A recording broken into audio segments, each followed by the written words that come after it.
देखिए, ईरान में नई लीडरशिप की तलाश का समय आ गया है, ये कहा है ट्रंप ने खamenei को बताया बीमार आदमी। अंतर्राष्ट्रीय स्तर से आती है बड़ी खबर जानिए, जिसमें अमेरिकी राष्ट्रपति डोनाल्ड ट्रंप ने ईरान में नेतृत्व परिवर्तन की खुलेआम मांग करते हुए कहा कि सर्वोच्च नेता अयातुल्लाह अली खamenei के लंबे शासन को खत्म करने का समय आ गया है।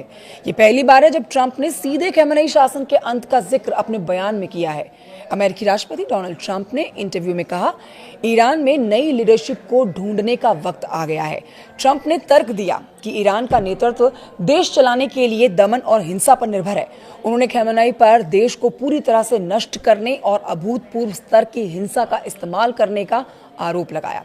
देश को ठीक से चलाने पर ध्यान देना चाहिए, ये भी कहा है ट्रंप ने। जी हाँ, ट्रंप ने कहा है कि देश को सुचारू रूप से चलाने के लिए भले ही वो काम बहुत ही निचले लेवल का हो, नेतृत्व को अपने देश को ठीक से चलाने पर ध्यान देना चाहिए, जैसा कि मैं करता हूँ।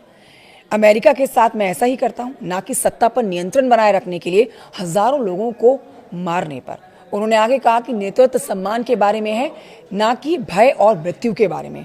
खamenei को बीमार आदमी बताते हुए डोनाल्ड ट्रंप ने कहा कि ईरान के नेतृत्व के कारण ही ये रहने के लिए सबसे खराब जगह है। आज ईरान के सुप्रीम लीडर अयातुल्लाह खamenei ने अमेरिकी राष्ट्रपति डोनाल्ड ट्रंप पर ईरान में हुई मौतों और अशांति के लिए जिम्मेदारी का ठीकरा फोड़ा है। अमेरिकी राष्ट्रपति ने राजद्रोहियों को मैसेज भेजा कि उनका समर्थन करेंगे और सैन्य मदद देंगे, ये खamenei ने कहा है। दूसरे शब्दों में अमेरिकी राष्ट्रपति खुद राजद्रोह में शामिल थे, ये आपराधिक कृत्य है। खamenei ने ये सब बातें सोशल मीडिया प्लेटफॉर्म एक्स पर पोस्ट की हैं। अपने पोस्ट में वो कहते हैं कि ईरानी राष्ट्र पर हुए हमलों, नुकसान और मानहानि के लिए हम अमेरिकी राष्ट्रपति डोनाल्ड ट्रंप को दोषी पाते हैं।